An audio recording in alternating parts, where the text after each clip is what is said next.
Hello, welcome, greetings, Cobra-La to everyone listening to this podcast. My name is Steve, and I'm joined by my boys.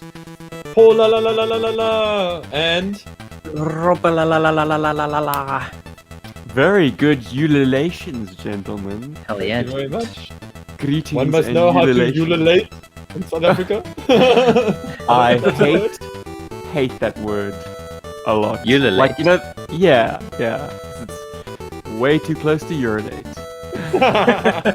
And yet it's something that they will say flagrantly on the news or something back home.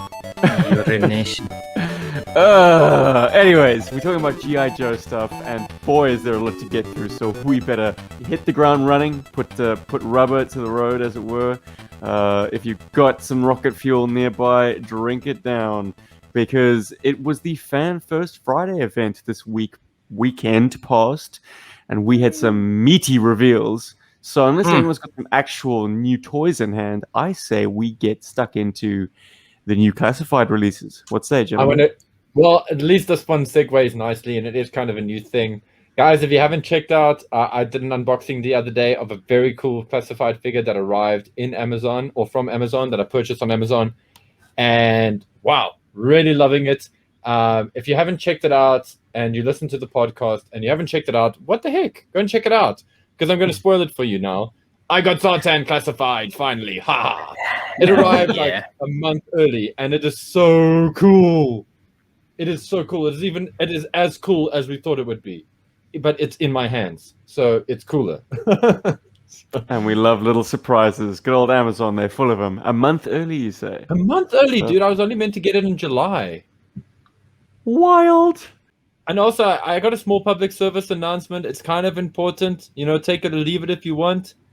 I got, I can never remember the damn thing's name, but from the Transformers Kingdom line, it's called Predatrex or something. Paleotrex. The Bony And Boys. All I want Boy. all I want people to know out there is, if you bought Paleotrex to make a giant sword for your awesome Studio 86 Grimlock, be warned It falls that the apart. handle is just a little bit too big to fit in Grimlock's hands. So you cannot actually, unless you go into his hand and drill it a little bit and ream it a little bit so you can get the handle in there, you cannot have a giant dinosaur bone sword for your Grimlock. Cool, public service announcement over, and now you know. How dare they? How dare I they? thought Transformers were pretty solid on their sizing. That is a shock to me, man. Dude, it is literally half a millimeter too big. Like, it goes in halfway. It's like, I was like crapping myself because I was like, how am I going to get this out now? Like, Yikes. yeah. All right, super scary. gentlemen, Anyway, let's no, do you it. fought the battle and all that. The Cool. new classified reveals, and what better way to start things with one of the early Joes in his very traditional stylings. It's Roadblock.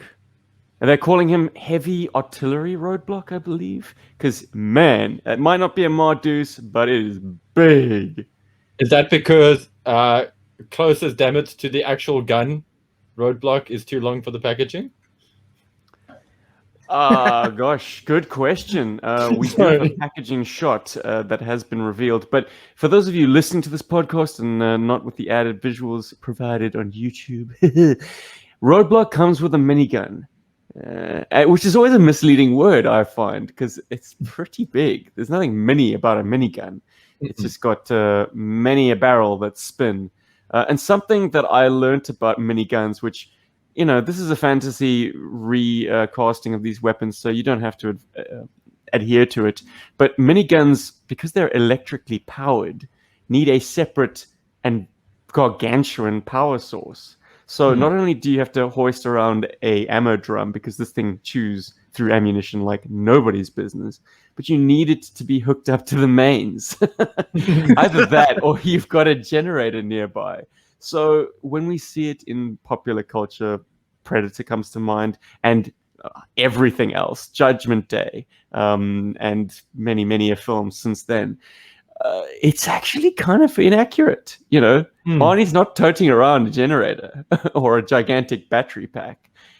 He's kind of standing free, but I can guarantee you there's a power cable running off that thing to a power source off screen. Anyways, enough But real you- talk. Let's talk about Roadblock. Like, Oh, wait, what Roadblock, do you have where to- are you? I've only got one block.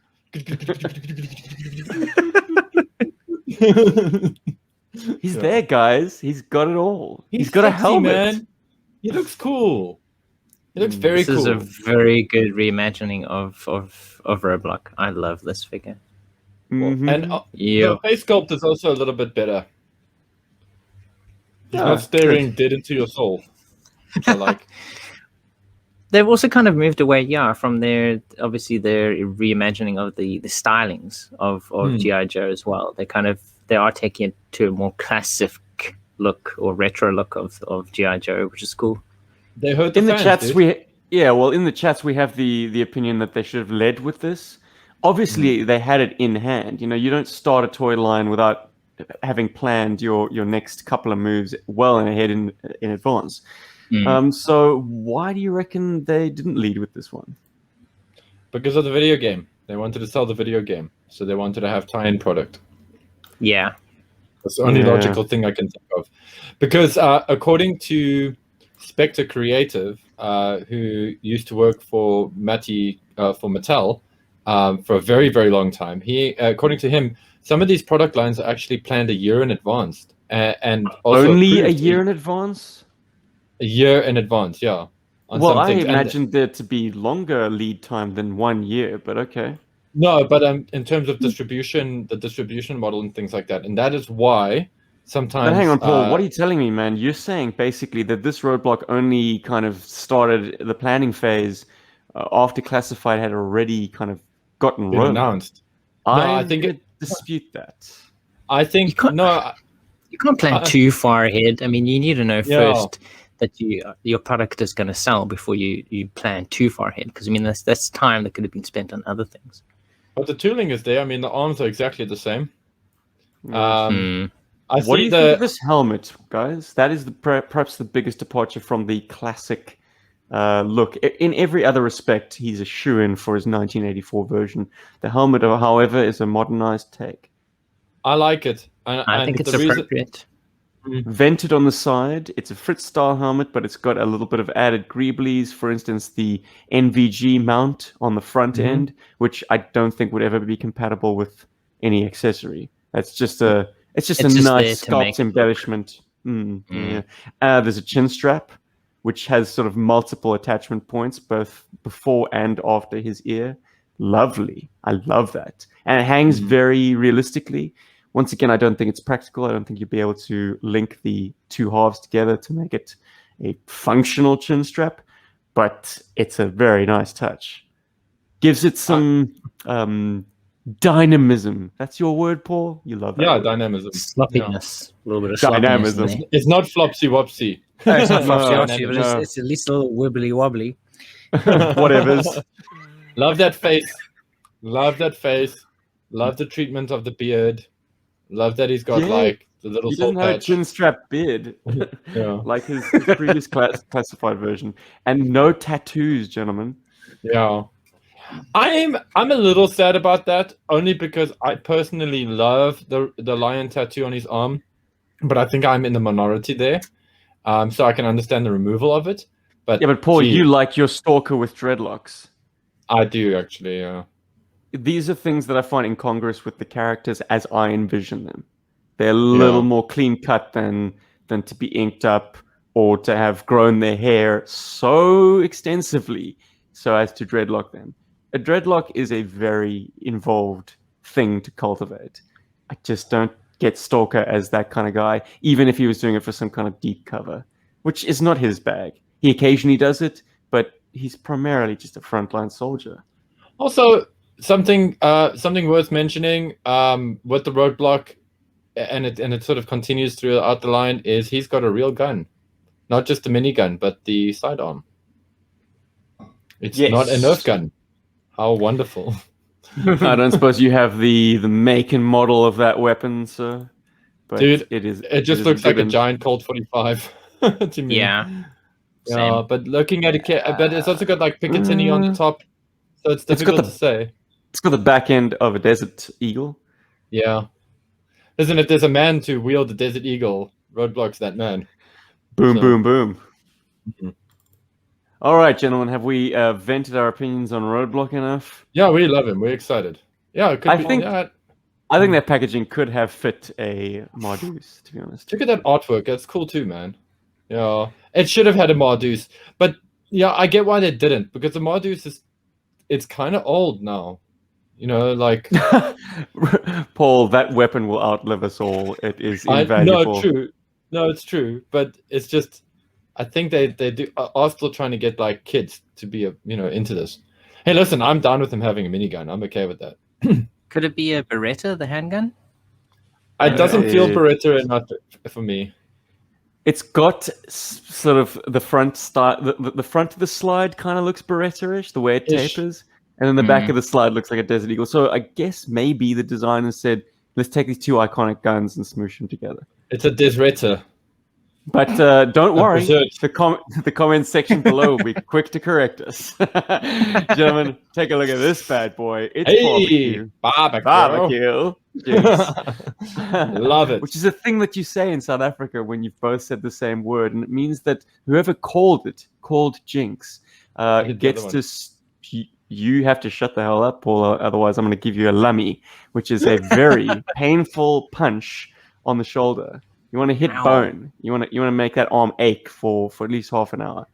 The way to release your opponent is to say their name 3 times, either on purpose or accidentally. So I've already said Paul once, and that's twice now. This is twice.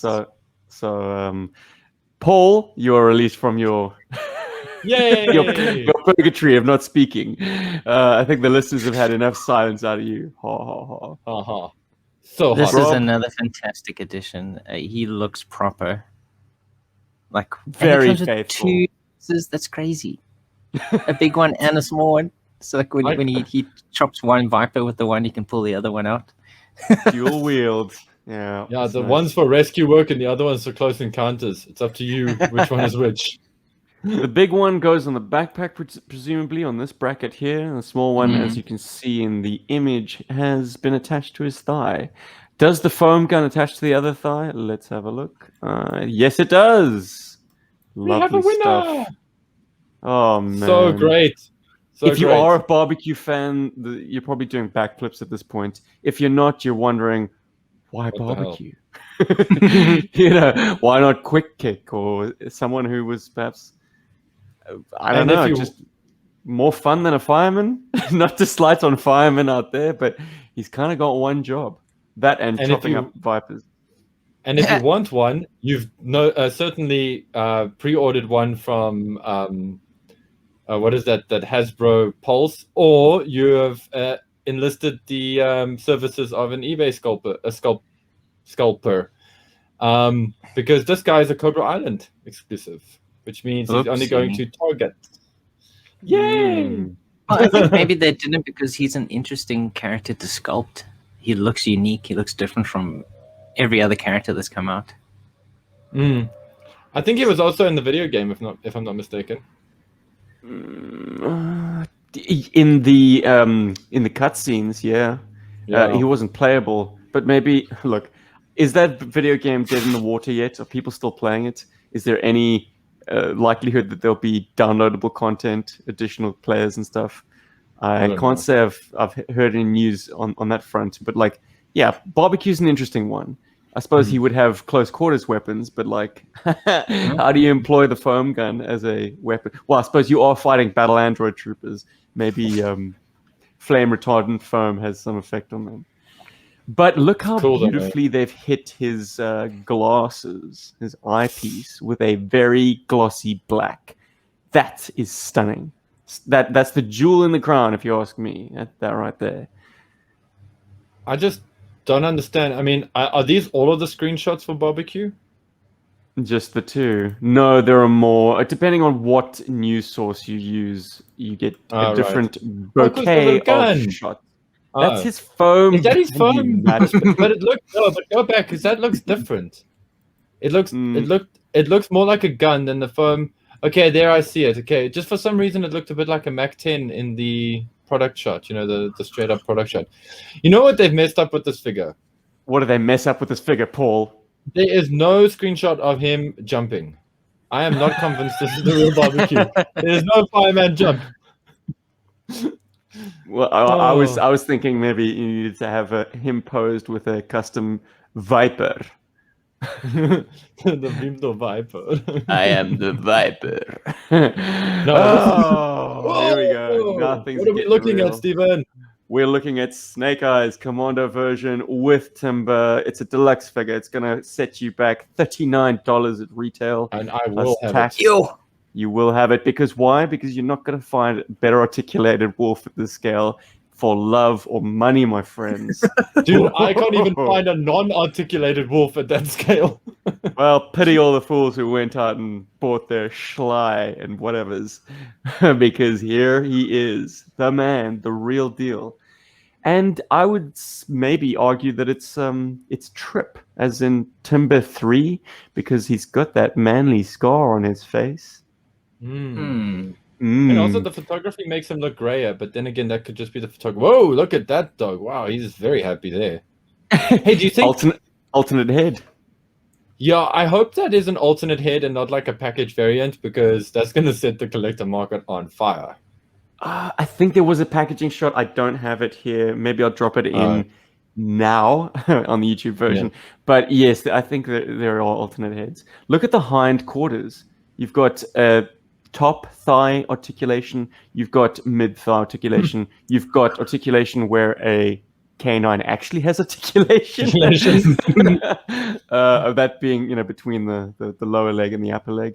Oh wow. All I can say is wow. Dude, presumably cool. The tail articulates.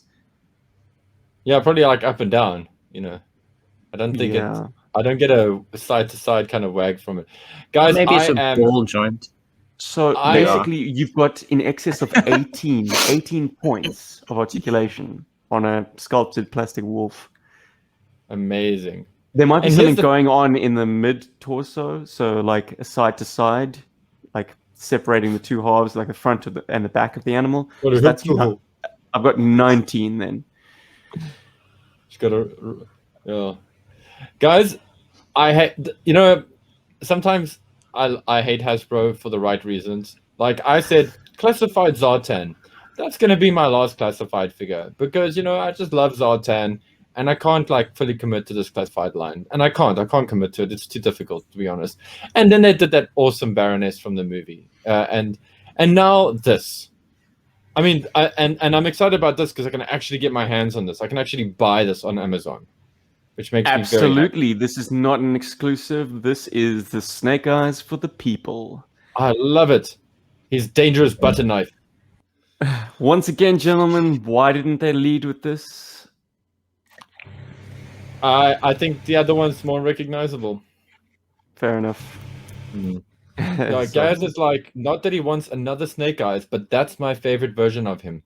Interestingly enough, Commando is not my favorite version of him, and I love this more than the Ninja version they did in the classified line.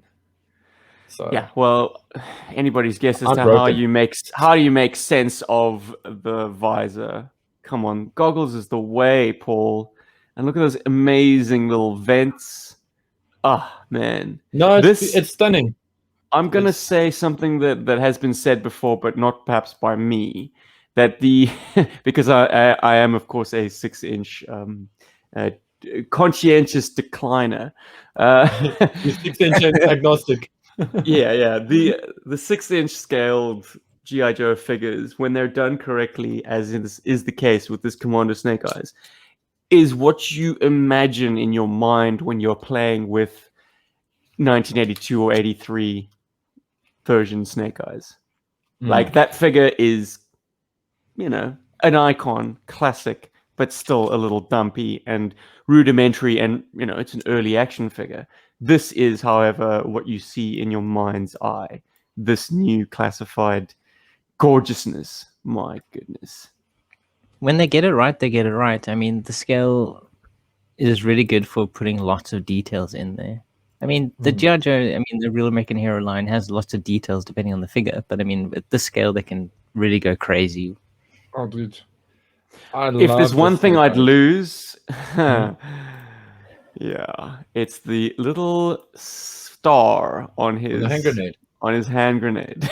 Yeah, Bit of rubbing alcohol, and you're good. Yeah. Because I mean, fine, put a star on your uniform. That's cool. That's iconic. You know, that is the GI Joe slanted 5-pointed star. But to put it on your hand grenade tells me that this guy, well, okay, he's Snake Eyes. He is a sadist. But it tells me that he stenciled the GI Joe branding on this grenade that he's going to use to dispatch the enemy. It's like, run up your asshole, America. Yeah, not a fan. Would you mind? Do you have other shots of him? I just want to just check something. I do not, Paul. I'm sorry. You're gonna have to make those do guns. with the... No, that's all. I just wanted to see his guns. They're in the other real. shot. I love They're that. real guns. I just wanted to make sure that I was like not imagining it, because that looks Weapons like a bit of do a shoot. scar, like I don't know, it's like an ACP or a scar or something like that. But there's I definitely call that an MP10, but once again, my gun knowledge ain't so great. But yes, dude, the I'm just glad Uzi it's is not a there, my fucking Nerf boys.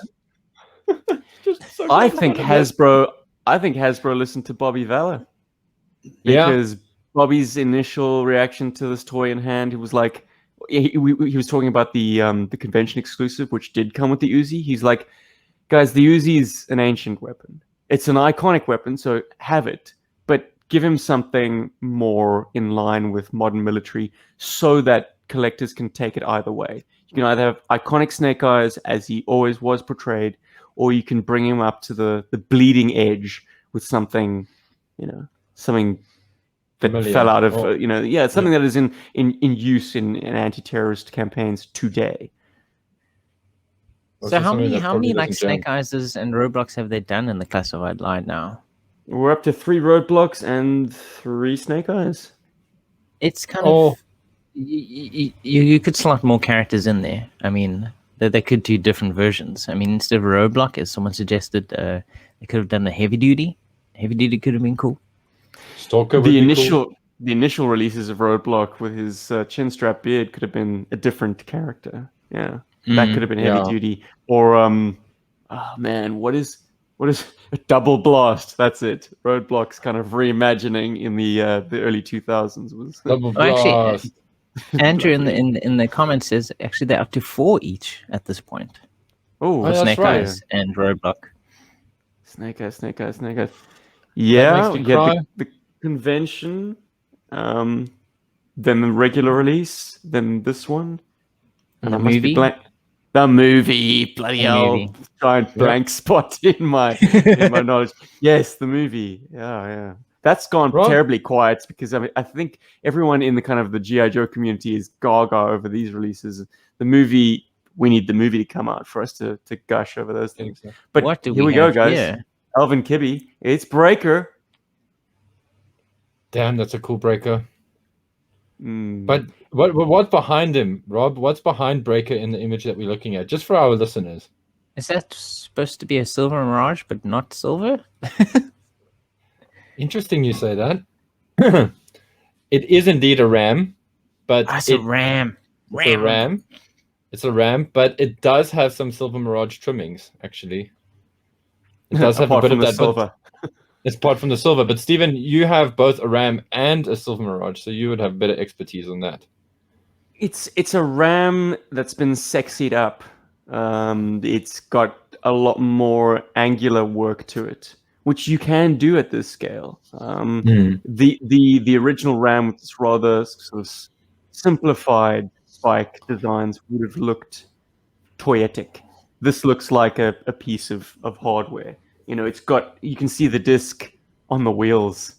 The braking system is evident, which is so lovely. It's got some very tasty G.I. Joe branding. Once again, I think I could lose the star and just go with the G.I. Joe, but it's a good It's a bike. sticker, so yeah. Holy shit. And the way it kind of integrates the sidecar is very clever because once again, you can use the minigun as a personal weapon. It can be removed. It looks like the sidecar is really just a sleeve that the minigun can be inserted into and then attached to the side of the bike. But if you want Breaker to get crazy, Wait, you swore! Trust me. You can have him standing free with a minigun. You can really break things then. And Shoot it from the hip. they've already reused the minigun mold. That's great. Yeah, well done, Hasbro. Very frugal there. But hey, man, when you're gonna sculpt something this considerable as a weapon, yeah, you're gonna get some mileage out of it. And thank goodness it's not the bloody electromagnetic gun. You know, we've kissed that goodbye. The fans have spoken, and Hasbro has listened. Because Clearly. look at this. You don't get more OG than Breaker with the Ram. They are meant to be together. Perhaps they should have been together in '82. But this is some kind of paradise we've woken up to, boys. And it's an exclusive. Yay. Oh, Of course I said it is. paradise. We're in hell. Prepare thyself for the shitstorm of comments that have probably already started. I try and turn off instead of reading on. But yes, people are not going to be happy about that because this is a beautiful set and demands to be in the hands of absolutely everyone who would ever want it. And its exclusivity means that people will always lose out. It's a pity. But yes, this is another $39.99 boy available at, is it Target? Target. Yeah, Target. But the exclusivity at least also means that they will sell all of them. Yes. I mean, you don't want this sitting on the shelf, you know, a $40 toy. I mean, there are reasons, I think, why they do these exclusive things. Also, that's not cheap tooling, so I'm pretty sure we're going to see it again. Yes. I mean, the Baroness with the bike and all the other Cobra Island exclusives like Beachhead, I think. I've just heard on Full Force, in fact, that they will be doing a second run at Target. But, you know, for everyone who didn't get them, they'll be coming back. So thank goodness for that. And maybe with like a bigger stock number as well, because they know what the demand is like. So there you go, man. Yay! So I may actually have a Ram in my future, which is amazing. Yep. Ram man. Ram man. Any other comments on Breaker himself? We've spoken about the minigun. We've spoken about the bike. Dude, he's like a 10 outfit away from being clutch. Yeah, the heavy beard is something that is only a toy Breaker, and I suppose the cartoon series Breaker. But Breaker's portrayal in the comic books, at least, was a much younger man and a more clean-shaven man. And the bubblegum was kind of his iconic thing. This does look like, you're right, a clutch. It's got a clutch vibe. Also, that minigun doesn't seem to have an ammo drum. But hey, maybe it's hidden in the Ram's box somewhere. Man, if you're going to do away with the need for any kind of power, why do you need an ammo drum? Hey, this thing just like pulls bullets from thin air. Hey, no, it doesn't make me want it any less, dude. I think it's great. True that. And, I mean, as far as customizing is concerned, people were giving their classified figures more realistic weapons. At least in this case, all you got to do is source a bullet belt.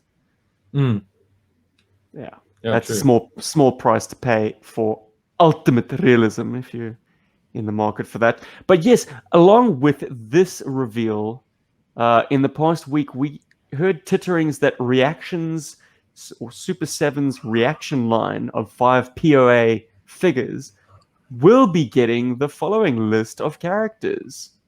Dun, dun, dun, dun, dun, dun. Here's the list. Real American Hero Snake Eyes, Cobra Trooper with a H-back in dark brown. Presumably that is his complexion, the dark brown, not the H-back.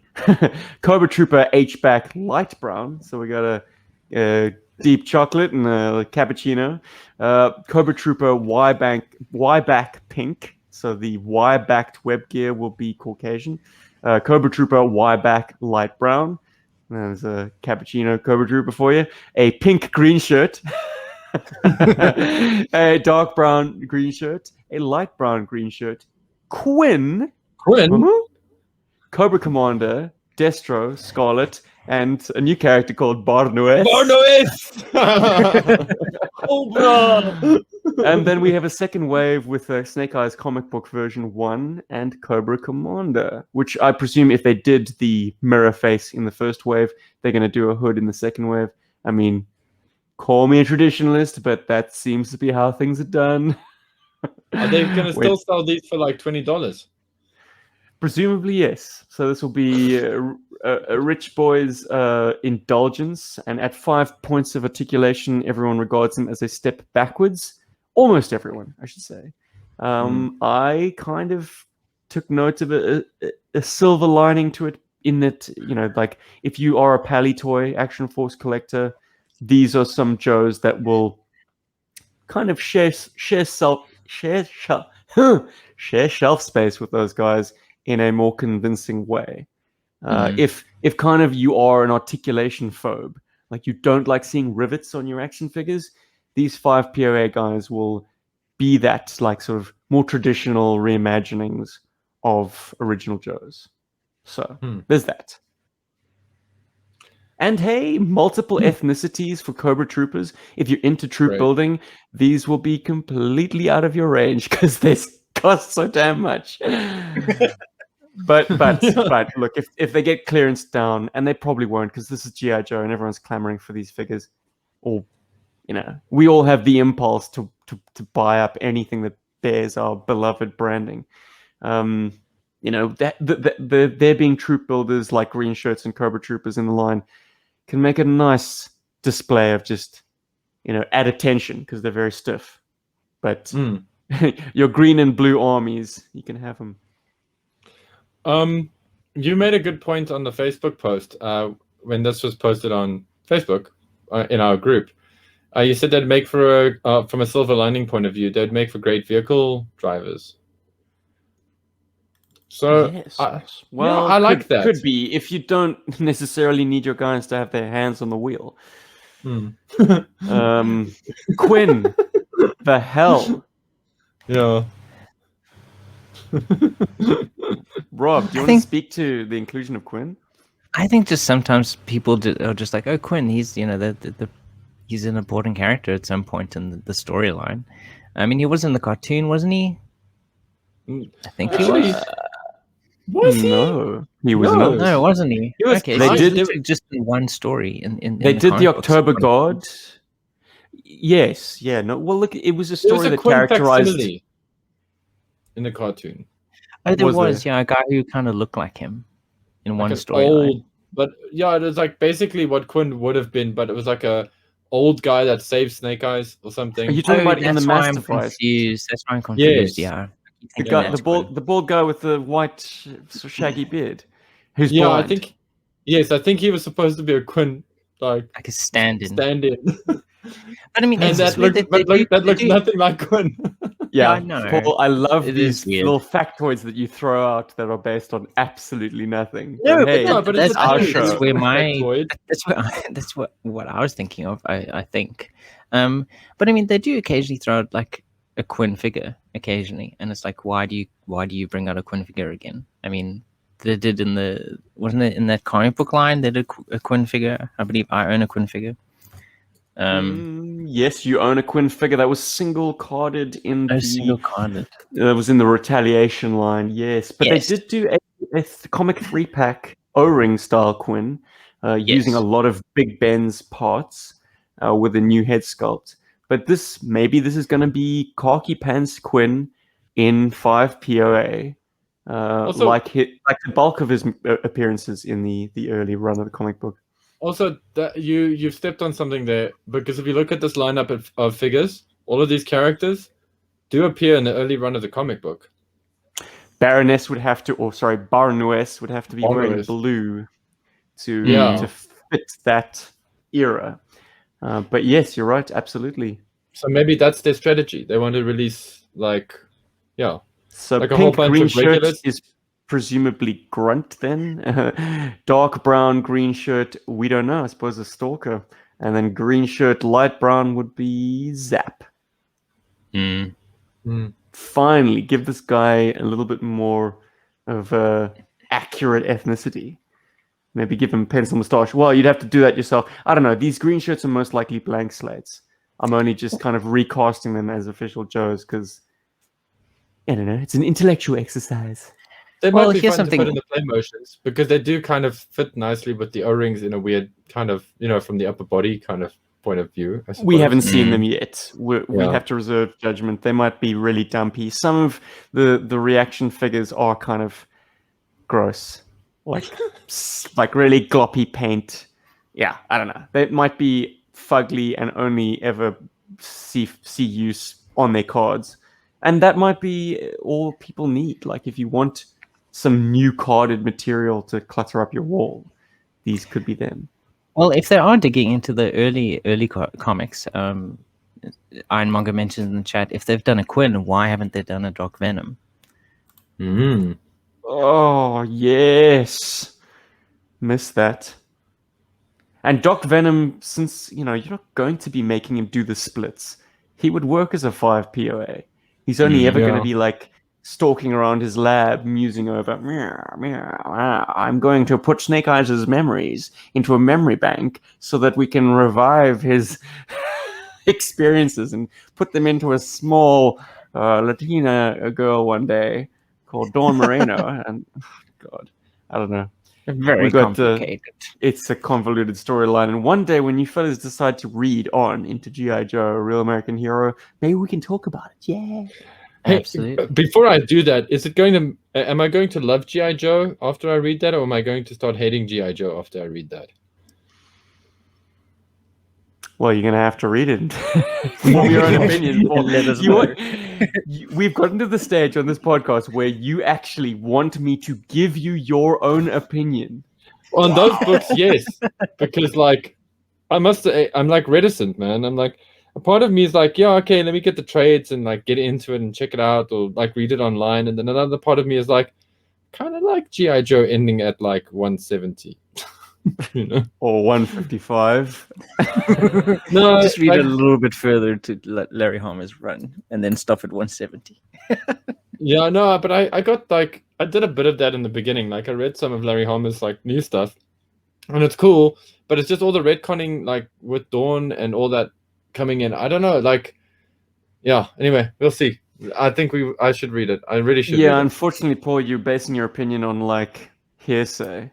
It's just stuff that you've heard. I think it's best, just to read it yourself, to read it ourselves. Exactly, and be truly disappointed when shit. you realize public opinion was actually inflated. That actually, I'm going to shut the hell up because I monologue enough. Yeah, and there are some people that do like the new stuff, by the way. Thank you, Gary. At least that's an endorsement, and then at least I can that's an endorsement that motivates me to check it out. I think yes, let's do it soon. Episode 222. What else do I have in my picture slide show, gentlemen? I do believe there's one more item of news, and that is the fact that we've got. Fuck, where's the thing? How do I share again? Yeah. Funny. We have new retro collection G.I. Joe announcements. Ta-da! Cool. It's Stalker and the Wow. Cobra Trooper. My goodness. Those are cool though. I'm seeing some cool stuff on those immediately right now as I'm looking at them. Care to elaborate for the listeners, Paul? The thighs. I'm looking at a Stalker and a Cobra Trooper, and it looks like they have swivel thighs. Yes. Yeah, I'm right. And I like the proportions.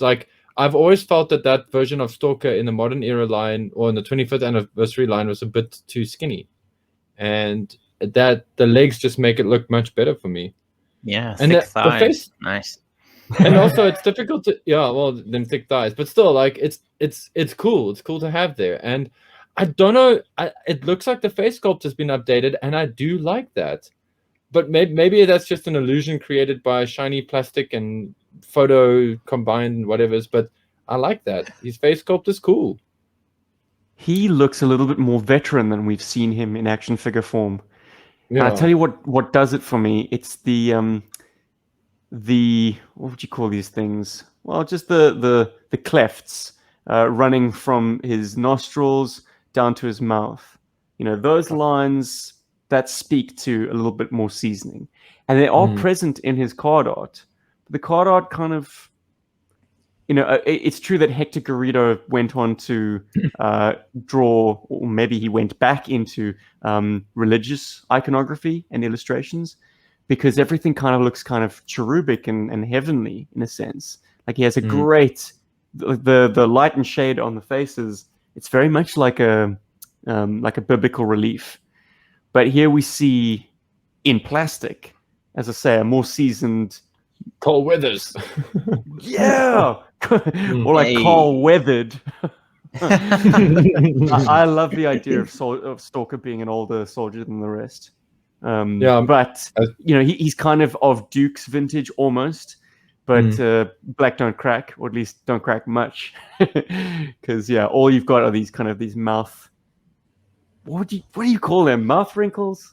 I don't want to call them jowls because it's not really the jowl. No, it's just that lovely line that develops. I like it. It seems like the Pursuit of Cobra upper body.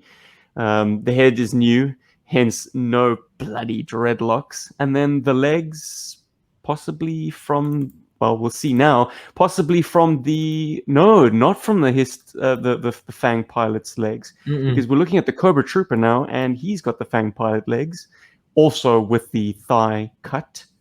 But it seems Stalker's got some new legs on him, which is cool. That Trooper looks great. I like the hair. Yeah, I like that it's not just like a bald guy or. It's not something you normally have to say about a Cobra Trooper. I like that Cobra Trooper's hair. but I do think it. It's just like like this is Johnny haircut. It's actually quite cool. And to my great surprise, the big elephant in the room, this giant green bazooka or small rocket launcher that he comes with, does have very vintage precedent in the G.I. Joe line, because apparently there was a J.C. Penney catalog that had a Cobra Trooper pictured with this green, with Zap's weapon. So they've reached. That's a deep, deep, deep cut if it is true, because they've reached back. Do you think it's intentional? No, Paul. They just randomly packed it in there. They totally just like they throw weapons into the blister packs. It just all happened to be the same one. So why didn't they make it black then? Because it was green in the original photo, you fool. Did you listen to me? That's why I'm asking. Do you think that wasn't? No. Do you think that was intentional? Yeah. Yeah, for sure that's intentional. Because that could be some guy that was told, look in the archives for some weapons ideas, and he saw it and went, there was a green bazooka on the J.C. Penney catalog. That must be legit. Let's do it. Well, I would congratulate that guy for looking so deep. I mean, I don't think it was the first thing that came on the pile. Like that guy would probably, in the line of Hasbro's previous thinking, he'd probably go back to just the previous version and be like, yeah, it came with like some barbed wire. Chuck that in the box. And a black bazooka. So if they're doing that intentionally, that is cool. That is a nice deep cut. It's just it kind of feels a bit weird to have that as like a, for all of them. It's like you're gonna have a whole bunch of people troop building Cobra Troopers with what feels like a G.I. Joe's bazooka. As Andrew says in the chat, easy, Paul. It is paintable. Lol. No, I get it. Like, listen, I'm not like angry or anything about it. I think it's a cool nod, but I also think it's like maybe a joke that's going too far, considering that people are going to buy like 10 of these things. So there are things that I like about it, and there are things that I don't like about it. It's sadly like the sort of the all blue look, even down to the gloves. Worked in 1982 and 83, not necessarily here. Like the Pursuit of Cobra version does hold something over this quite considerably. The holstered pistol on the web gear is once again not removable, but the knife sheaths on his chest, there are points at which the knife can go up into. Cool. I do like that. But you see the Fang Pilot's legs a little too vividly here. Like they're elements that do not belong on the Cobra Trooper. and that's this boxy bit of tech on his right thigh. The Dragunov's nice. It seems to be an update to what we've gotten previously. It's got a more mongrel-looking handle, less dainty. Would probably stay in his hand better. That's all I have to say about that. I would actually get the Stalker. Yeah, I actually want to see if I can try and get my hands on that Stalker, because that's very cool. And I actually still don't have a modern version of that Stalker. And I would like that Stalker. I don't even have a vintage version of that Stalker. So, yeah. Gentlemen, any other? Yeah, carry on, Robbie. No. I was going to say, Andrew also asked in the chat. So they're going to be 6 figures in the box. How many do you think are going to come in a box? Is it going to be 4 troopers to 2 stalkers, 5 troopers to 1 stalker? Do you think stalker's going to be a lot more rarer than the troops? Yeah, that's actually a good question there, dude. Yeah, I don't know. If it's a box of 5, it'll probably be 2 stalkers, 3 cobras, probably. Or probably a box of 6, though. I mean, that's easier to fit in a box. Then I hope that Hasbro evenly packs them. Or maybe Hasbro will do, like, I mean, I don't know. Maybe they understand their market much better now, and they'll actually do full cases of Cobra Troopers, which would actually be smart, because then, you know, Troop builders. People can troop all the shit out of them. What did these guys retail at again? I think it's $20, or no, is it less? Is it $14? $20 would put it in the classified single pack range. So it's a bit cheaper. This would be less. Yeah. So 14? essentially, these have got more articulation and really amazing face sculpts, and they're cheaper than the reaction figures. I think Super 7 needs to work out that game plan a bit better, because that's silly. Sorry, I'm just going back to the reaction stuff. Yeah, you see, and like Super 7 stuff averages, like, I've seen them going for like $19 and whatever's. So $15 apparently. Cool. $14.98. Awesome. Yeah. So yeah, you're still getting more bang for your buck at just under $15. Nice.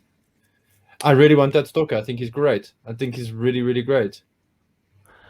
Gentlemen, let's move the agenda on, because we've each prepared something a little bit more intriguing, perhaps, than just talking smack about new toys. Let's get stuck into something a little bit more imaginative with this week's listener-inspired question. Greetings, Judge Oberg. Know that I am globulous. Most fans did not like the Cobra-La aspect of the animated movie and accused it of the one unforgivable crime: failure. A trifle melodramatic. If you could use a psychic motivator to pitch a different idea for an animated movie, what would you primitive apes have made it about? Wow. That was the voice of Globulus, ladies and gentlemen, and it sends chills down my spine. Wow, it's as if Burgess Meredith was revived and came to give one last performance. So I thank you. This was a gentleman called, I'm just going to give his first name because I didn't actually ask him if he wanted to be on the radio. His name is Brian, and he sent us this question, and I freaking love it. And I think that he has a very unique talent for Globulus. Perhaps he has other voices in him, but thank you. If ever I need a Globulus for play motion, I know who to call. Absolutely amazing. The question stands, gentlemen. How would we reset the 1987 G.I. Joe the movie? In hindsight, I mean, it is a Marmite kind of movie. You either love it or hate it. And how would we harmonize that, I guess, is the real question. With the gift of hindsight, how would we make a movie that would still hit to this day and not divide the G.I. Joe fan base? I think that's at the heart of the question. I think I would start with, like, the first thing I would maybe try to, like, play with there, just because, I mean, hindsight's 2020, right? So maybe not make Cobra-La the origin of Cobra. Maybe make Cobra-La something that Cobra forms an alliance with.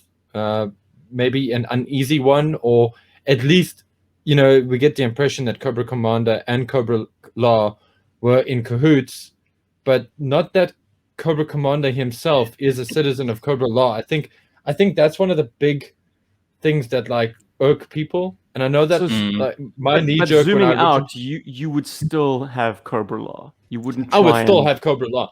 I think Cobra-La is awesome. I love the concept of Cobra-La, and I like what it does to the whole thing. Instead of just being GI Joe versus Cobra, I like that you have this third force that is actually quite deadly in its own right, and is perhaps enemy to both GI Joe and Cobra, but Yeah, I never think- friend GI Joe. Yeah, it adds something bigger than just another, Wardak. or like another like 5-part miniseries or another regular cartoon episode. You do need something bigger than Cobra and Joe in the movie.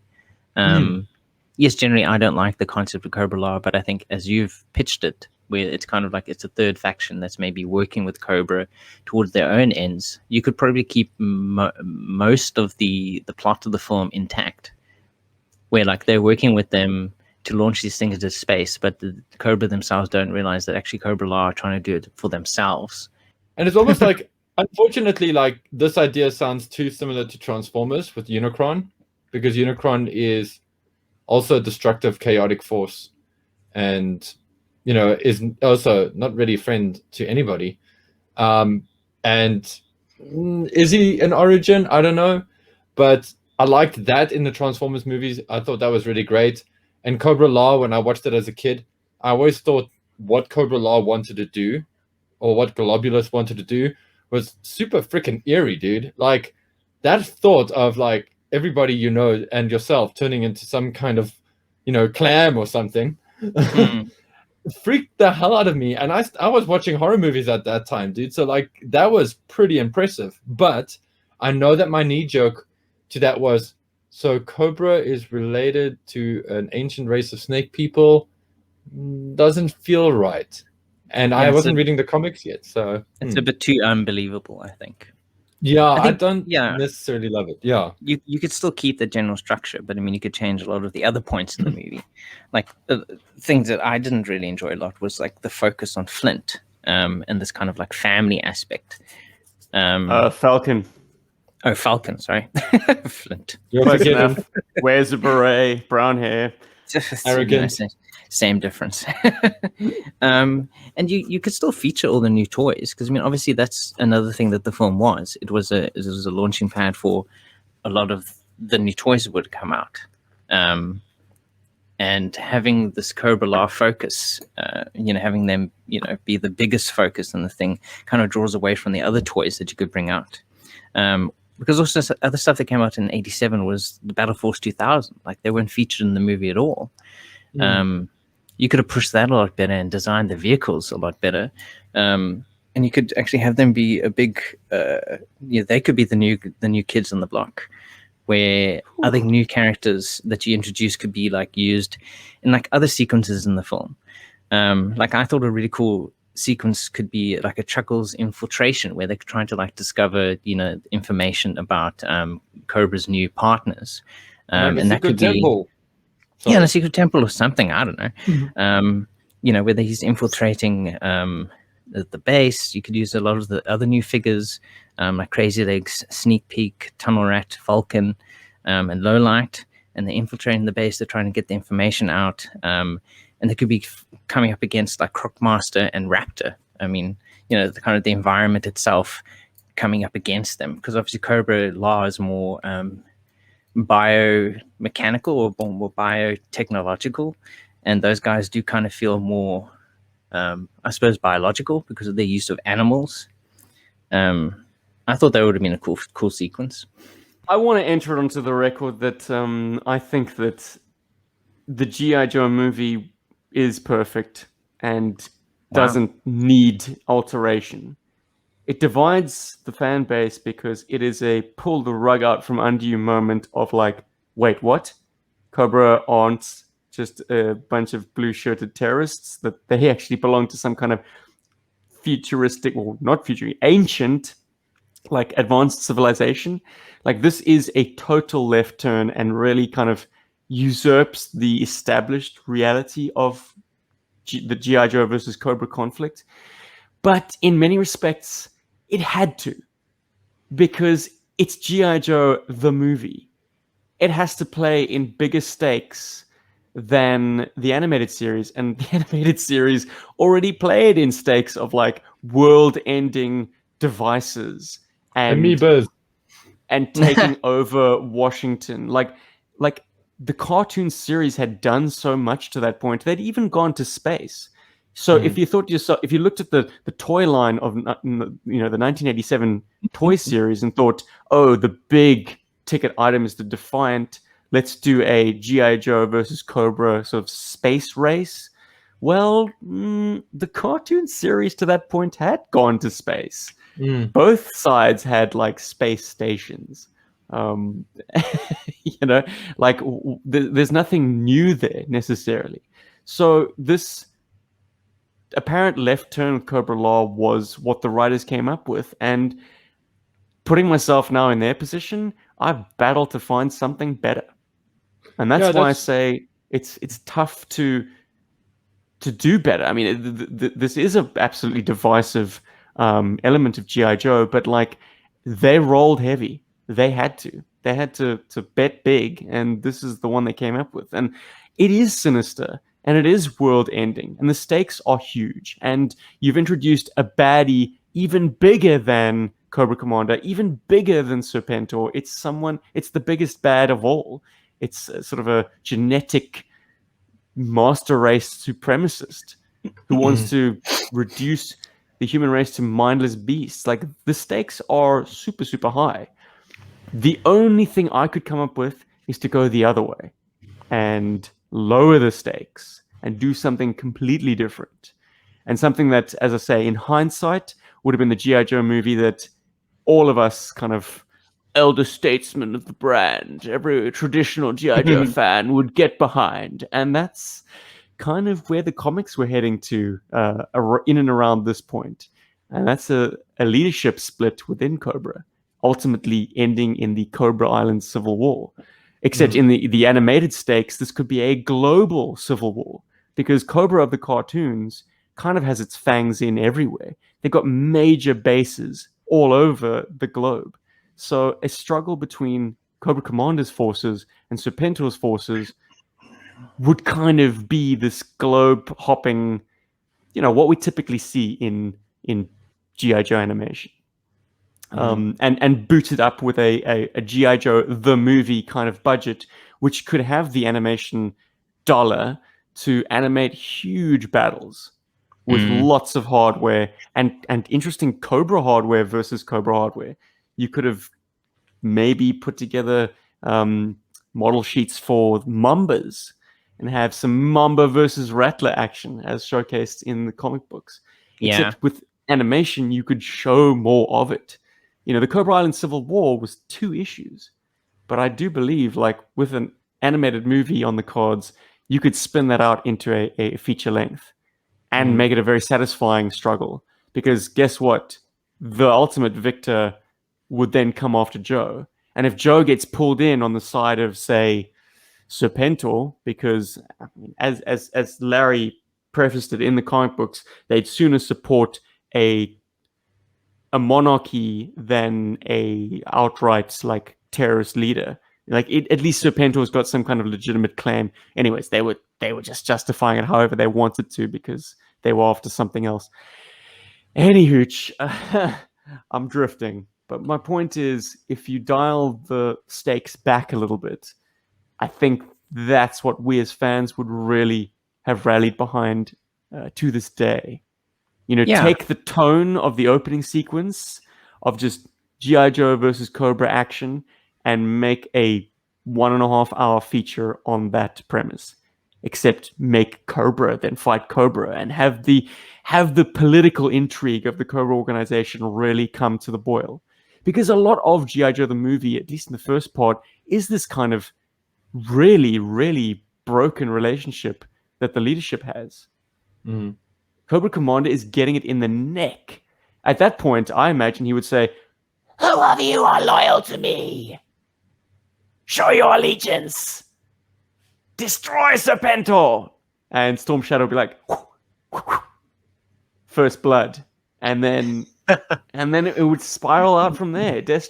Maybe Destro would step out in front of Serpentor and take the hit, and then the battle lines are drawn, and it starts right there in the Terradrome amongst the Cobra leadership, a shootout. Oh, I can see the appeal there. I can see it like as a G.I. Joe fan, as a kid as well, you'd be sitting going, oh, cool, which Cobras would become good guys? You know? Because there's a part of you that like wants that, you know? Imagine that you could finally see Snake Eyes and Storm Shadow occupy animated cell frame with each other on the same side. This would be a prelude to their ultimate reunification as Sword Brothers. Like the fact that Storm Shadow's still working his angle within Cobra, and he is pulled in on the side of, I suppose I would have to flip it then, he would be Serpentor's sidekick, and Snake Eyes would be I don't know, you could have scenes between the two of them. That'd be great. Finally, what we've always wanted. Well, Serpentor could be like but now you're making me think of like Cobra-La again. But as I said before, like it was a enhancing of the scale, of the stakes, a big bad, similar to Unicron, and similar to or Transformers the movie. You had to push the new toys, and the only effective way to do that is kill off the old guard. But we all know how that ended, you know. For Transformers.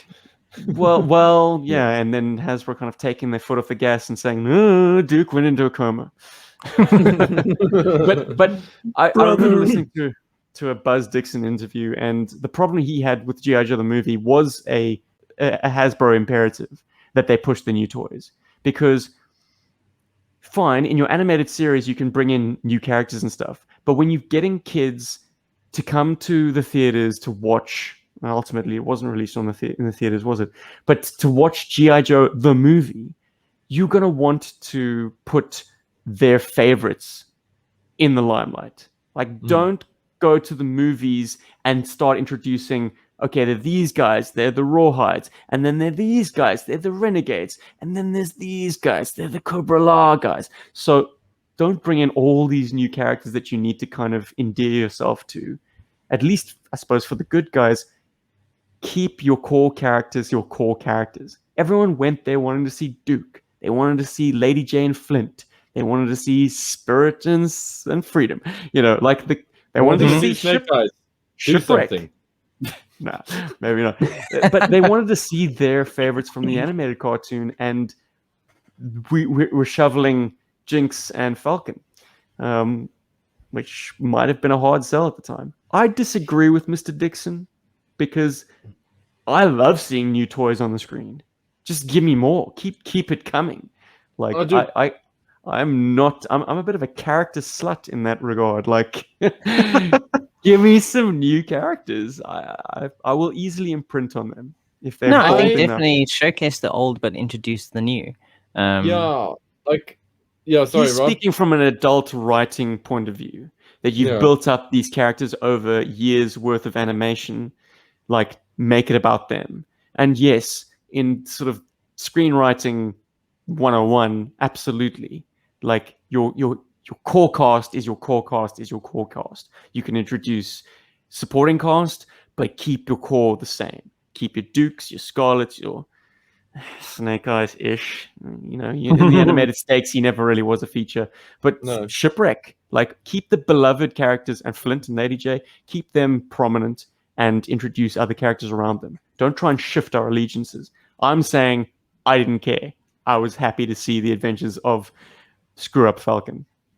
No, because that's what I want to say now. Like, that's the other thing I wanted to sort of get into with the G.I. Joe movie. Like, I love the new characters. I'm totally done with that, because I think Falcon's cool enough, and I love the Renegades. But my whole thing is how they introduced. So I feel like had they introduced Falcon in a way that he was kind of being taught by G.I. Joe, you know, like even with the Rawhides go through this process to earn the respect of G.I. Joe, but then also to earn our respect as an audience. But we never feel that way, because the rawhides, I feel like they never quite get the endorsement from G.I. Joe that they deserve. And it would have been great had, like, you know, we had a little bit of like the rawhides in the beginning, and then like Duke or somebody personally going, I like those rawhides, I like their style, I want them on our side. Something that endorses their involvement, and then you kind of go, oh well, Duke digs them, they must be cool. And that's something I feel like that movie also kind of missed. And I feel like those toys, those characters suffered for it, because they're actually fun little characters, except for Chuckles. Chuckles is so poorly written. I really hate the way they did the Chuckles in that movie. They did him such a disservice. Yeah, I suppose if you Yeah. wanted to change one thing about G.I. Joe the movie, like this is a completely different exercise, one tweak, would it have been Chuckles? Yeah. Right. I think Chuckles, I think what Rob was saying earlier about how Chuckles could be like infiltrating some kind of secret Cobra temple, or that ends up being a Cobra-La temple or something. That would have been way more interesting. Just to have this, I'm going to harmonize his idea with mine, and like Chuckles is in the Cobra Terradrome when this gunfight breaks out amongst the Cobra hierarchy. So he's just in kind of blue shirt garb, but he's right there on the front lines, and he's the one who spills the beans to G.I. Joe. He's like, I got to break radio silence right now. This is going down. Yeah, and it also gives him a cool like featured character moment. You don't have to shove the new characters down our throats, all of them necessarily. I mean, as long as you feature them in a cool way. I mean, I think, yeah, you could have done a lot more with the characters and have cool, fun sequences. I mean, if you want to feature the toys, just do cool freaking battles with these toys. Do amazing shit. Yeah. The animator that Cujo interviewed in one of his convention file cards went on about how he was wanting to include all these characters in the opening sequence, but he knew that the animation budget would never stretch to allow it. But they shot back and said, "No, we can do this." And he's like, "What? Amazing!" Yeah. So that opening sequence, like, it definitely, well, obviously benefited from a feature film budget, but it even caught the animators by surprise. They were like, we are not used to working at this scale. We often like include things in our drafts and they get rejected because it would cost too much to animate.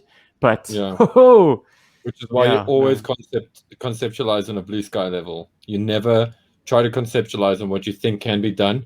You just go blue sky. You go, this is what you want to do, and then fight it back. And then it gets fought backwards, you know, like to what can be we can all agree that the very best G.I. Joe animation in existence can be found in G.I. Joe the movie. So just imagine if they'd gone a different way. All we can do is imagine the water.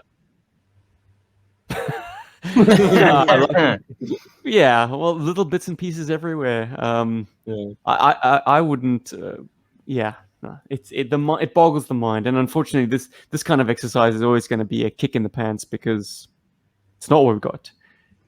We have to be happy with Cobra-La, which, as I say, divides the fan base right down the middle. But I think the writers did the best they damn could, and I shudder to do any better. Still the best G.I. Joe movie. In my Amen, opinion. brother. Absolutely. Yeah, we have problems with it, but I mean, yeah, it's the best one we've had so far. And in a lot of ways, I actually do too. I'm probably going to put it on now while I do some work.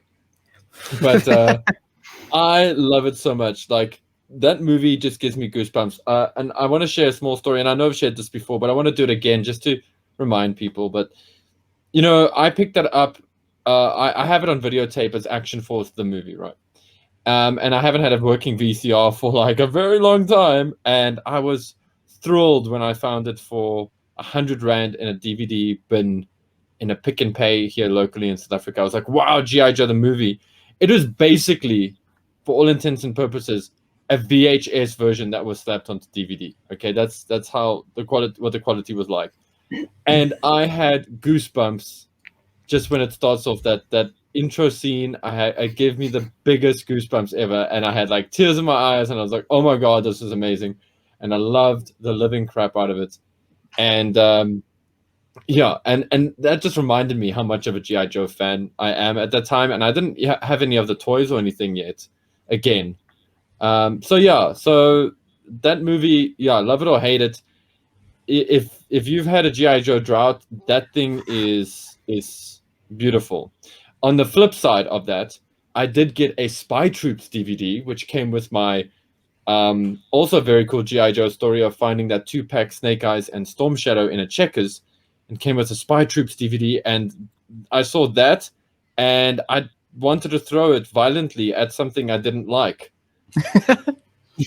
Because that was horrible. And so I think guys need to look at it in perspective and kind of, sort of step back and go, wow, the movie could have actually been that. It could have been like what they did with Spy Troops. And I'm so thankful it wasn't, because Spy Troops was a Hasbro that was completely out of touch. Whereas at least the movie, we dealt with a Hasbro that was somewhat in touch. In fact, very much in touch with its fan base. So, yeah. Gaz asks, do we consider Resolute a movie? Gaz, I'm going to say no, only because the way that I had to consume it was, I think it was originally released as like a webisode thing, like as a web miniseries, and I unfortunately had to download them episode by episode as they came out. So yes, I suppose when it's all together, it is a movie, and it was produced in the same fashion as a movie, but it was never presented to me as a movie. And even so, as much as I love Resolute, I love G.I. Joe the movie just a little bit more. And I think it's just a little bit better than Resolute. Resolute's ending kind of falls apart for me personally. But yeah. Anyway, that's my 2 cents. Thank you for listening, everybody. And also, it's quite short. I mean, I think it's 10 5-minute episodes and a final 10-minute episode. So it's like 60 minutes. That's hardly a movie. Yeah, I mean, look, there are some definitions that feature length is between 75 and 210 minutes. So this falls short of some definitions of a feature-length film.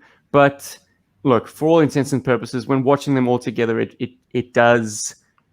I would call that a movie.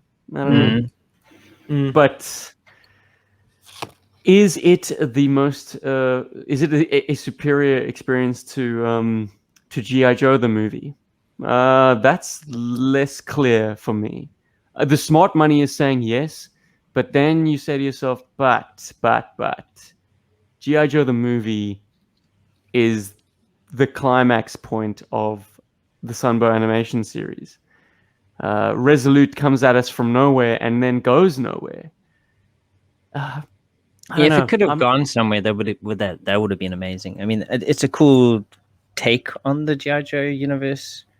Man, and the animation was absolutely incredible. Yeah, it pains me to say this because it's done to death, but it was done particularly well. The fight between Snake Eyes and Storm Shadow on that island in Resolute, stunning.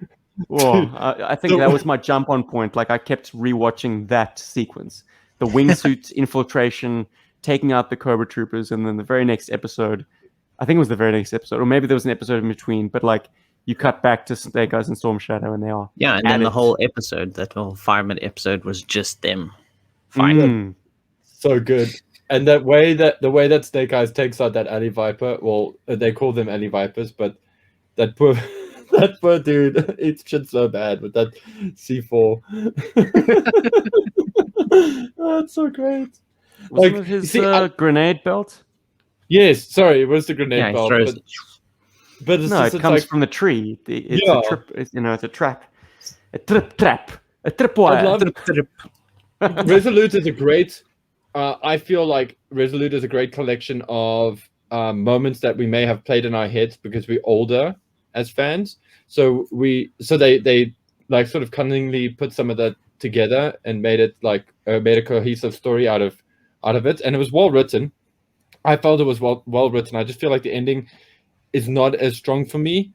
Stephen, you said it well. It starts from nowhere and it goes nowhere, but it's a hell of a ride anyway.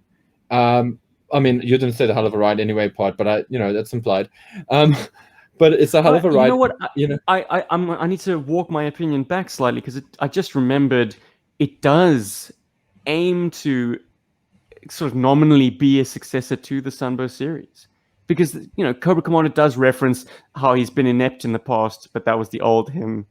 Now he's got a new, more ruthless approach, out of nowhere seemingly. But yeah, no, it does try and incorporate the previous understanding of G.I. Joe canon, at least in animation. And it also references the comic book as well, because he kills Major Blood, and in the comic book, Major Blood was at one point, tasked at killing Cobra Commander, and he betrays Cobra Commander. So he's Blood is tasked with killing Destro by Cobra Commander. But later on, if I'm not mistaken, and listen, you're the one who knows this better than I do, but I distinctly remember. I should be. I'm hosting a panel on it in Iconicon. Oh, heaven help me. Good man. But no. When I say should be, I mean in terms of our knowledge in this room right now. But ladies and gentlemen, if Paul is incorrect, go to town on him in the comments, please. Oh, dude, everybody will. But I do recall Major Blood there being a whole betrayal of Cobra Commander, and I do believe Major Blood was involved with that. Oh yes, shit. I'm now waking up. Yes, Baroness and Blood were grouping together to have Billy kill Cobra Commander at the Cobra rally. And then Destro's like, I will not abide by patricide. Thanks, Paul. I was just testing you. I was testing your man. your vigilance. Man. Obviously, good, my dude. But yeah, I felt that references the comic, and I think there's another thing that in there that also references the comic book, and it's quite smart, but I can't quite put my finger on it right now. But then there's a great joke with the promo that they did for Resolute, which is we have a ninja, which is so cool because. In the cartoon, yes, Snake Eyes is there, but not really there. And then he saves Roadblock and Duke, and he's like, "We have a ninja." Gentlemen, can we very briefly open up Postbox the Pit, because we received a playtime adventure just moments too late, and I'd really love to get it on record and maybe get some quick opinions on it, because it is hella cool. This comes to us from Mountain Peak Cloud. Hello, G.I. Joeberg. My name is Craig, and I've been a fan of your podcast and YouTube videos for quite a while now. I just wanted to submit a personal story for your 200th episode, if it's not too late. If you've already recorded it, well, I hope you enjoy reading another childhood memory of G.I. Joe playtimes. Congratulations on your 200th episode. It's quite a run, and I look forward to many more. Here's one of my favorite memories of playing with G.I. Joes as a kid. To add a little personal context, I lived in China in the 80s, and while I was aware of G.I. Joe from some American kids there that had them, I never had any of my own until my family escaped in 1989, only days after the Tiananmen massacre, to arrive in Hong Kong, which was where I got my first Joes. My first toys I got when arriving in HK was actually version 2 Storm Shadow and the Swamp Masher, so I have extra love for that figure and vehicle. Joe's really represented a positive shift in my life at that time, going from the political chaos at the time in Beijing to a much welcomed, stable, and comfortable lifestyle in Hong Kong. So I have a lot of positive associations with G.I. Joe because of the time I got it. Anyway, on to playtime. My favorite G.I. Joe figure and vehicle, Storm Shadow V2 and the Swamp Masher. Not only because they were my first Joe toys, but also because Storm Shadow V2 felt like he had the character and personality to go on solo missions, and the Swamp Masher had the wheelbase to tackle challenging terrain, the ruggedness for rougher play, while still having a lot of firepower for a small vehicle. I lived in the concrete jungle that is Hong Kong, appropriate as the place where many Joes were made. And my apartment complex was constantly under construction, which meant lots of piles of sand, bricks, rubble, wood, and concrete. I was about to say bamboo. I mean, if anyone's been to the East, they know bamboo scaffolding is a thing. It's a thing. I would take my check out Rush Hour. Sorry. Big time. I would take my Joes downstairs to the construction site after dinner when all the workers went home, and would build bases and environments out of the bricks, rubble, and sand for my Joes to interact in. One of my favorite play patterns was making tunnels with the bricks that led to larger rooms, also made out of bricks. I'd leave parts of the tunnels and rooms without roofs so I could move figures through them. Then I would cover the brick tunnels and rooms with mounds of sand and rubble to create mountains. This setup allowed for countless play sessions for attack and defense scenarios through the tunnels, and the sand and rubble mountains allowed me to really make full use of the Swamp Masher's wheel design. Sometimes I would double up the brick tunnels to have them 2 levels, and would have trapdoors that would allow Joes to fall through them into the lower level as they tried to attack the Cobra base. Storm Shadow V2 would take the high ground up the mountain with the Swamp Masher, while the other Joes would attack through the tunnels. Many Joes that went through the tunnels became cannon fodder, or captives, but Storm Shadow often found a way through the roof for surprise silent attacks. Since I never really watched the cartoon as a kid, I would make up my own hierarchies and specialities for the characters, so my playtime was always based on the limits of what the toys and my imagination would allow, and that never was dictated by the cartoon presentation. As time went on, I was lucky enough to acquire larger vehicles like the Killer Whale, lucky, Dragonfly, Maggot, and Cobra Bug. The Bug is still my favorite larger vehicle to date, due to the large amounts of play options, aesthetics, and features, and I love underwater toys. But it was always the Swamp Masher that came downstairs at the construction site because it was smaller, easier to handle, and made quick work of any obstacle it came across. While many of us are not a fan of the Swamp Masher, it's actually my favorite small vehicle for its playability in almost any environment, its ability to take a beating without having to worry about fragile pieces breaking or getting lost, and of course nostalgia. And yes, I love the color palette. Anyway, that's my playtime story. Veered a little off topic, but that's the gist. Hope you enjoyed it. Thanks for reading, Craig. Wow, Lovely stuff. I feel like I was separated at birth with this guy. Rob, we used bricks as well, didn't we? Occasionally. We did, yeah. Every now and then we kind of added them in there. They look better than VHS tapes. We did not have More bricklayer hands, though. I remember like handling bricks and building bases out of them always left me with calluses. Yeah. That's why we probably didn't do them too often. I need my fingers dainty to play with my action figures. I can't be playing with no calluses. But yeah, that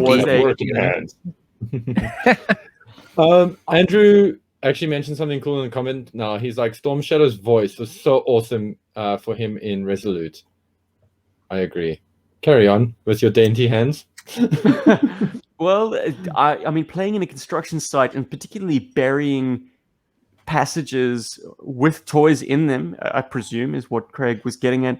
I'm very impressed that we don't have a sad note at the end of this letter saying, yeah, I lost a few. I guess maybe he was just very, very vigilant to like, you know, if I did bury some guys and some guns, I kept a mental note of what was down there. I'm curious whether or not he had any mates join him from time to time. How cool is maybe it? that would muddy up the affair. I mean, I do recall like sometimes thinking, this game went so much better in my head. Now that I've got bloody Rob and Al with me, they're just making fun of it. And it sucks. Boo. Boo to you, sir. I think it's so cool how he like snuck into construction sites, you know, and that is so awesome. That's such a cool setting. His apartment block was constantly under construction. And having been to Hong Kong, I can get that, man. It's like that place is never finished. Yeah, but the thing is, it's just like, you know, nobody like, he didn't get into trouble for it and stuff. That's like really cool, you know. Like, I'm surely those guys got there the next morning and they're like, somebody's messed with the bricks again. Yeah. Oh, I'd be terrified that they find my toys and like just chuck them in the bin. Like if I did make a mistake and leave something there and like then have to go off to school the next day and like, a whole day passes and you're like, I hope Tunnel Rat is still in that tunnel. Please. There's an awesome story there. I love that. That's very cool, man. Any love for the Swamp Masher, chance? Yeah, actually. I want to get one day. I think it's I love it. No, but like what I'm trying to say is that I think it's a cool vehicle. I'd love to have one in my collection one day. I like how unusual it is. I do love the color palette. Actually, somebody companion piece to the Constructicons. Exactly. Constructicons form and Devastator and his chariot, the Swamp Masher. Somebody recently on a local Facebook group asked what the value of one of those things would be. And I did want to send him a PM and ask him if he'd be willing to sell it, but it was mostly incomplete. And to be fair, it's actually easier for me to get a complete one overseas than to try and get that one and then try to find its loose bits overseas. But I am in the market for one, totally. Also, like right now, small vehicles hold a lot of appeal to me because I haven't got much space for big vehicles. And I kind of am holding out for a Rolling Thunder one day, and that's the space I have for another big vehicle. But yeah, it'd be cool to get like a little Swamp Masher. That'll be great. It's interesting. It's different. I don't know if it's one of my favorites, but it's a cool toy. It looks unique. Steven sold it to me more than anything. I mean, the catalog shot alone is pretty, but Steven, you sold it to me. I know when you got yours, you were pretty excited about it, actually. I did not sell it to you. I still got it. I mean, No, man. You sold theory, the I still concept have of a it Storm on it. Masher. And In theory. isn't it actually pictured with Storm Shadow? Yes, there's precedent for that. In a European catalog, Storm Shadow's riding on the back, I think. So he's manning the minigun. Or maybe he's in the cockpit. I think it might be a match made in heaven because you've got to have pretty dainty feet to get them under the control panel on the Swamp Masher. The most logical occupant, that being Muskrat, it's tough, man. So I've never tried Storm Shadow in the cockpit. Maybe his upper thighs are too chunky, but he certainly has daintier feet, so that might help. It might be worthwhile giving it a try. Everyone out there with Swamp Mash and Storm Shadow V2s, give it a bash. Shove 'em in there. I've got a question, a bit of a quickfire topic, and a question for our guys in our live audience, and a question for our guys in the comments.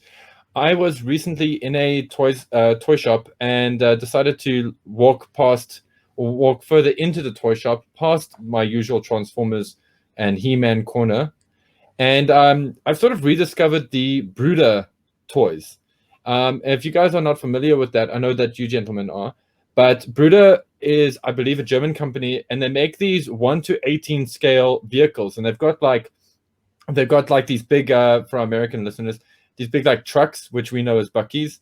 They've got ambulances, they've got construction vehicles, they've got if it blows you away, they've got tractors, they've got golf carts, they've got all this great stuff that's at like Joe scale. And they've got action figures. And they've got an accompanying action figure line. Now, I must say, I looked at the vehicles and I was like, wow, this is pretty exciting. I wonder if I could actually get a modern era or vintage toy in there. And when I put my fingers in the driving compartment, it feels like I would need to maybe cut a little bit out there to get a guy to fit in there or whatever's. But I really love the idea of the Brooder people as like hostages and like, townspeople and whatever's.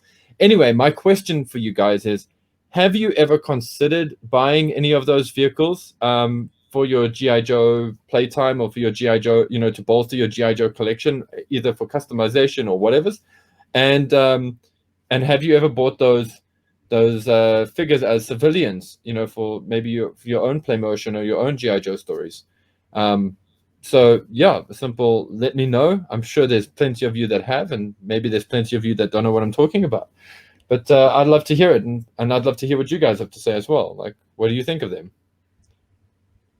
I think that they definitely expand on like what you can include in your playtime.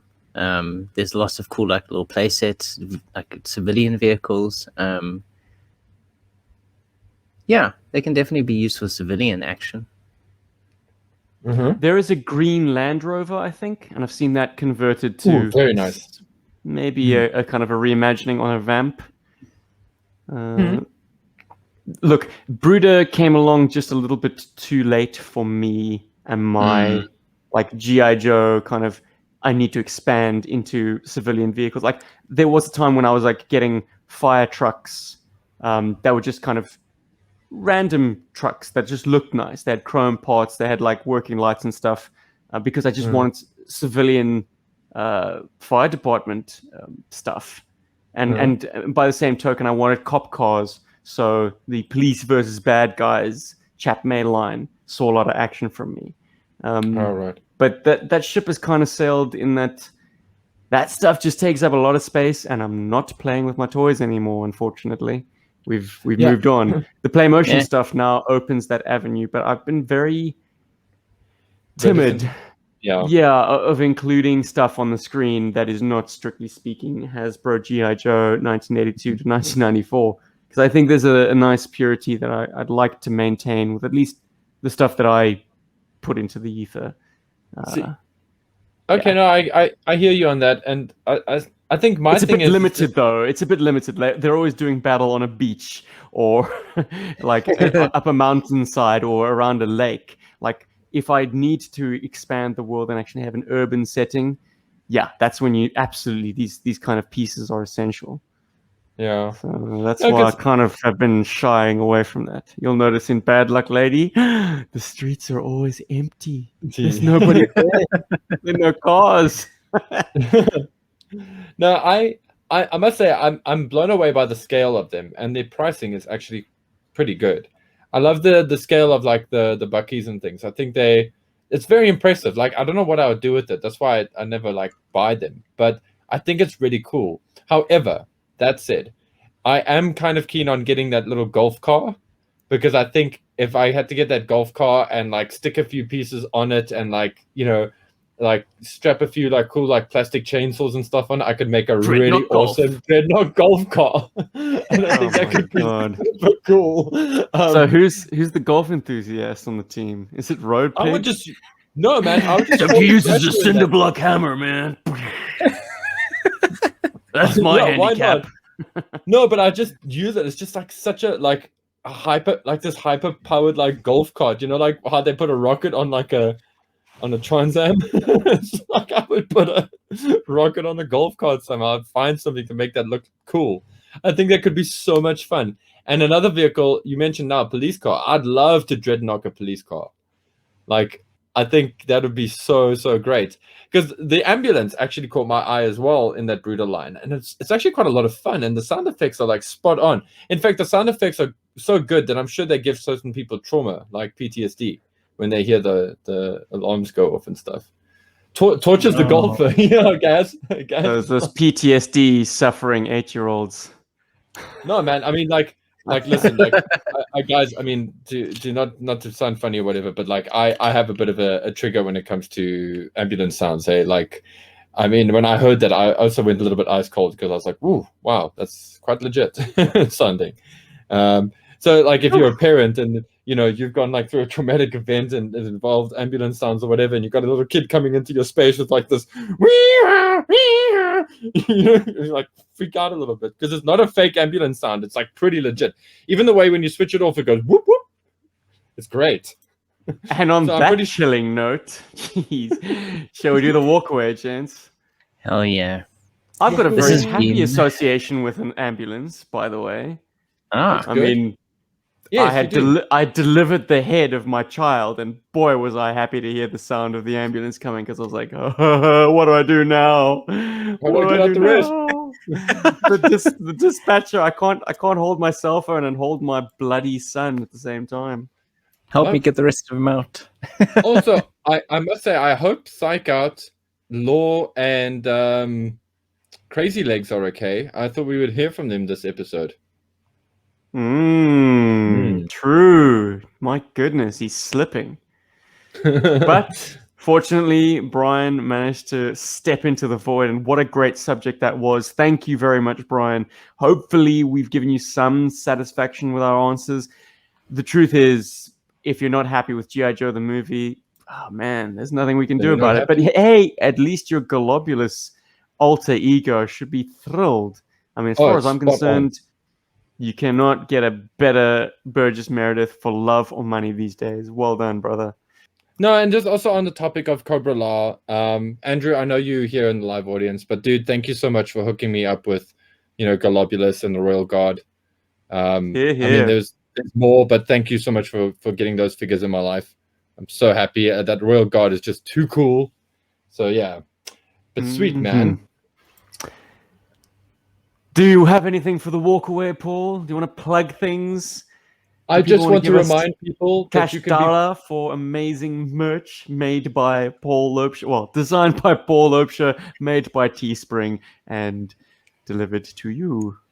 Yeah, I just want to remind people if you want to join our live audience, you can via Patreon. Yay, because we have a Patreon and we're adding some cool stuff. And also by the request of Ryan Sweeney. And I must say, he has requested super hard. I now have Andrew also asking me to do some soundtracks. I am going to put them on the Patreon. Prepare yourselves. It's coming. I'm going to do like at least one a week. So you will have some cool music made by me to listen to. Unfortunately, it is the unedited, uncut version, so some of them might be a little bit louder than you want them to be. But hey, let's put them out Hey, there to see what you guys do. if it's too loud, you're too old. Or it's badly mastered. And then, yeah, we have some merch. And whoever it was that bought themselves a complete Storm Shadow, top and joggers, go you. You are my spirit animal. That is too cool because we have got that online. So, yeah. So, thank you very much. And if you guys want to have your own Storm Shadow style joggers, either 88 or 92, you can, because I have them on the G.I. Joe book merch store as well as the shirts. Yeah, it's worth taking a look, guys. Even if you are a little gun shy about dropping Teespring prices, like, see what Paul has done. They are probably the most unique G.I. Joe apparel out there. G.I. Joe inspired apparel. There you Inspired, go. Yes. Paul is dancing around that copyright very dangeroly. G.I. Joe inspired. G.I. Joe-ish inspired. It does mean you get some stuff that you just ain't gonna get anywhere else. So yeah, I'm proud of you, man. I'm proud of you. Thanks, my dude. My man. Cool. My man. But if you made it this far, I should have probably done this at the top. But if you don't mind leaving a like for this YouTube video, if you are watching it on YouTube, that'd be really cool. Really cool. It helps. Yeah, drop us a comment. Tell us how cool we are. And give us your own G.I. Joe the movie pitch. If you feel like, guys, you missed the glaring elephant in the room, like this is such a great idea that I've been harvesting all these years and you guys didn't mention it, well, now's your chance. And we'll cap it in episode 202. But this has been Steve. And this has been Paul, hoping that you saw boobs in the G.I. Joe movie. Rob was here. And we've been G.I. Joe Berg. Love you guys. Peace out, Middle East out. In our lifetimes. Berg. Berg.